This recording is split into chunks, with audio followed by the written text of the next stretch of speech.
안녕하세요. 현대참선원의 노천입니다. 오늘은 날이 굉장히 좋아요.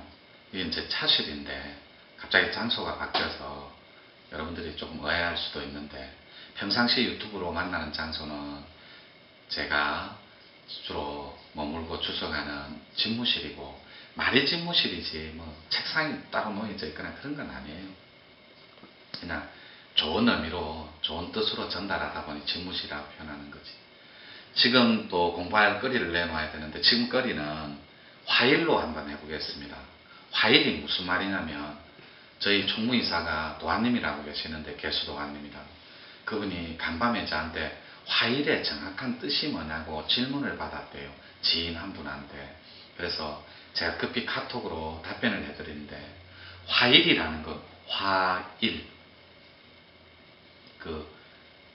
화일은 굉장히 쉬워요. 크게 합친다는 말입니다. 크게 합친다. 이해가 되시죠? 옛날에 조선조 때 정여립이라는 사람이 있었어요. 정여립. 역적으로 몰려서 죽음을 당하는데, 결국에는 그분이 만든 게 대동사회였습니다. 대동계였고, 그 대동이 크게 합친다라는 말이거든. 마찬가지로 대동사회, 대동세계처럼 화일도 똑같은 말입니다. 크게 하나 된다라는 뜻, 크게 합친다는 뜻, 뭐 이런 뜻입니다. 제 책에 사실은 이 묻고 답하는 이런 책이 있습니다. 사람에도 하늘에도라고. 이 제목은 조금 유치하지만 옛날에 제가 적어놓은 건데, 화일에 대해서 이게 몇 자 적혀 있더라고요. 그래서 책을 토대로 해서 오늘도 몇 자 이렇게 여러분들하고 한번 만나볼까 해요. 몇 자 설명하면서. 화일의 정확한 뜻은 무엇입니까? 이렇게 질문을 하고 답변을 하는 책이에요. 화일은 크게 합친다는 말입니다. 개체 속의 전체, 혹은 전체 속의 개체가 아니라 모두가 하나인 우리가 진정한 화일의 참뜻입니다. 이게 무슨 말이냐면, 우린 말로만 있죠. 화일, 화평, 그런 얘기 많이 하잖아요. 뭐 천부경에 일시, 뭐 일종, 무종일, 일시하고 무종이라고, 일시가 뭐예요? 하나에서 모든 것을 놔두고 시작되니, 그 다음에 무종일은 끝남이 아니라 또다시 하나로 귀일한다, 이런 말이잖아요. 이 화일이 곧 귀일입니다. 모든 게 하나로 합쳐지는 것, 크게 하나 되는 거니까. 따라서 그 참뜻을 잘 헤아려서 여러분이 잘 정리해 주십시오. 그러니까 개체 속의 전체, 혹은 전체 속의 개체, 이게 용어 그대로입니다. 개체 속의 전체라는 건 여러분이 개체의 몸을 갖고 있지만 반드시 전체의식으로 나야 된다는 말이고, 또 전체의식을 가진 사람은 사회 구성원으로서 개체인 자기 몸으로 돌아가 각자의 역할론이 있기 때문에 사회 구성원으로서 건강한 그 역할론을 충실히 수행해 줄 때, 여러분들은 사회 구성원으로서 가치와 그런 꿈을 실현할 수 있는 제도에 놓일 수 있다는 거죠. 그 조건이. 계속 읽어볼게요. 즉 모두의 모든 것의 전부가 바로 화일인 것입니다. 사람의 화일은, 사람의 화일 있죠. 우리 사람의 화일은 몸과 마음의 통합이고, 제가 크게 합친다라는, 몸, 마음이 하나 되는 것, 이게 크게 하나 되는 거잖아요. 크게 합치는 거. 즉 사람의 화일은 몸과 마음의 대통합을 말하는 것이고, 세상의 화일은, 세상의 화일, 서양의 물질 문명과, 물론 서양 이런 건 아프리카 이런 거, 아세아 이런 걸 빼는 개념, 이런 개념은 아니에요. 서양, 유럽, 또 나머지 6대조, 5대양 6대조를 다 포괄적으로 포함하는 그런 개념. 따라서 세상의 화일은 서양의 물질 문명과 동양이라고 하면 우리 동아시아를 포함한 겁니다. 동양의 정신 문명이 통합되는 것입니다. 다시 말해 반복해서 정리해 드릴게요. 사람은 있죠. 사람의 미천은 뭐가 있죠? 사람처럼 거룩하고 성스러운 존재를 미천이라고, 그 물건처럼 장사 이익을 준하는 장사치들처럼 미천 이렇게 표현해서 죄송해요.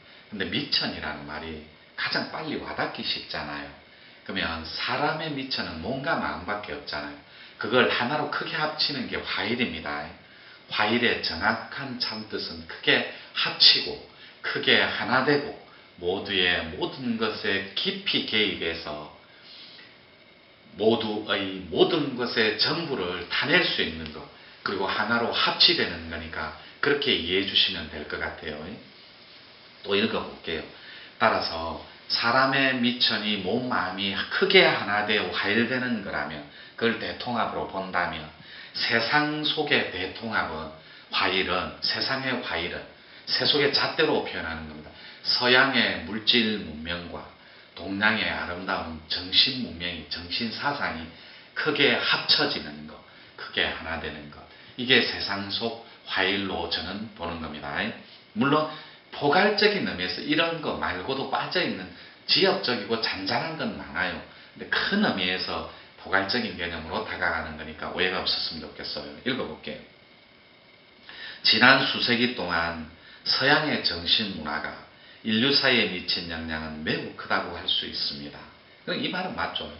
여러분, 19세기에는 있죠. 해양국가 있죠. 해양, 강대국. 그러니까 바다를 지배하는 스페인하고 영국이 19세기에는 세계를 지배했었습니다. 그건 뭐 역사의 주지의 사실인데, 그리고 20세기 초까지만 해도 문화, 스포츠, 이런 걸, 음악, 이런 거, 물론 음악은 문화 속에 포함되는 거죠. 문화라는 건 우리 삶이니까. 근데 그건 본질에서 벗어난 얘기고, 20세기 초까지만 해도 미국이 세계사를 아우르고 세계사를 경영한 건 사실이에요. 근데 21세기가 지금이잖아요. 21세기는 G2가 미국하고 중국하고 G2가 된 건 사실인데, 이 글로벌한 이 지구촌이라고 하잖아요. 네트워크가 된, 그러니까 지구촌, 세계 일학, 한 송이 꽃이라면 화음 세상이라면 지구촌은 국경이 없습니다. 이 유튜브마저도 그렇게 했죠. 지금 제가 하고 있는 이 유튜브를 LA에서도 볼 수 있고 대만에서도 볼 수 있다는 장점이 있지 않습니까? 왜? 국경이 없기 때문에 그래요. 그죠? 따라서 그 미국 문화와 미국의 엄청난 20세기 초까지 미국 문화와 스포츠가 전 세계를 경영했던 것 또한 주제의 사실이에요. 근데 21세기는 얼마나 많은 컨텐츠를 준비한, 교육 컨텐츠 준비한 사상사로 똘똘 뭉친 동아시아, 특히 한민족의 위대한 한철학과 홍익사상으로 무장한 그런 신인류들이 세계사를 지배하는 그런 초인류 국가에 지금 놓여 있다라는 그 조건, 그 팩트를 여러분들이 잘 정리해 주십시오. 그건 여러분, 진짜 천지개벽이 뭔지 압니까? 그건, 진정한 천지개벽은 여러분 경제개벽밖에 없습니다. 그래서 서토에서 동토로 넘어온 거, 서토가 미국 경제가 끊임없이 무너지고 있잖아요. 윌가라든지. 여러분, 자본주의는 몰락한 지 오래입니다. 거기에 따뜻한 홍익사상을 입혀서 실패한 자본주의를 다시 부활시키는 거. 왜요? 몸 갖고 살아가는 세상이잖아요. 신선의 정의도 몸이 있는 이때 신의 의식으로 부활해서 신선처럼 살다가 몸 죽어 불멸하며, 몸이 죽어 없어지면 불멸하며, 영원한 의식체로 영원한 세상에서 정신 자체로 사는 것, 이게 신선의 삶이잖아요. 조금 벗어난데 계속해 볼게요.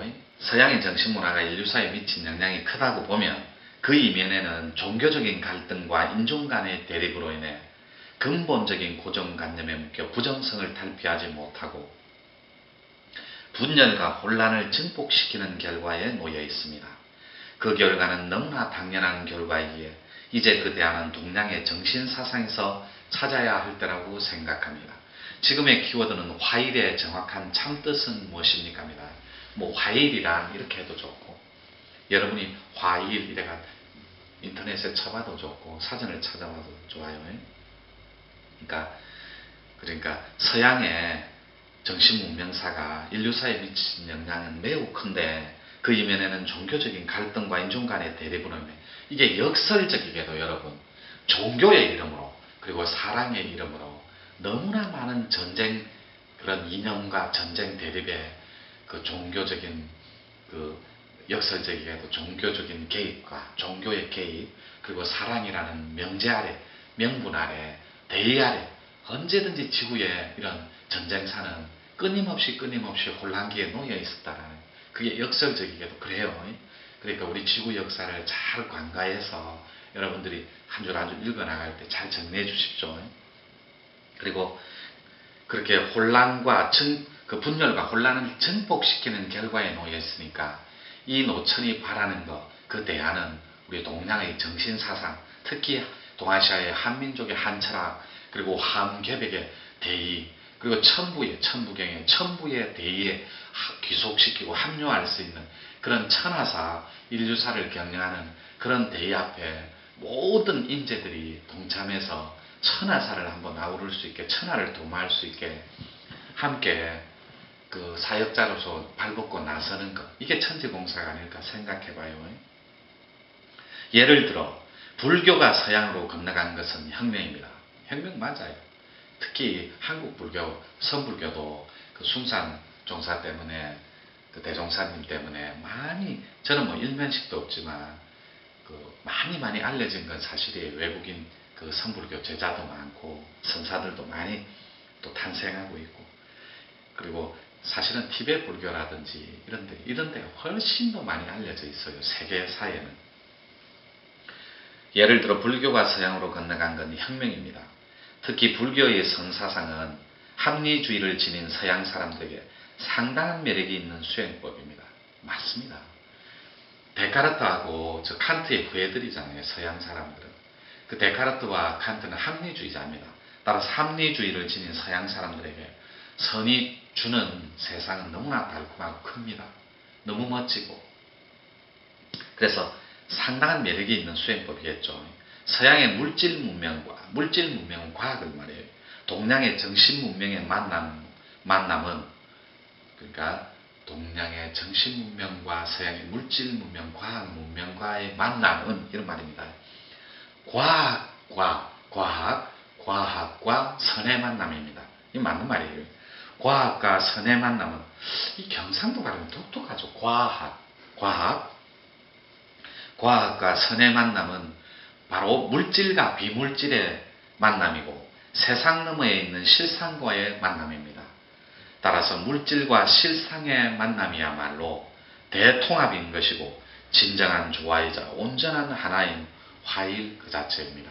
아시겠죠? 지금까지 화일이었습니다.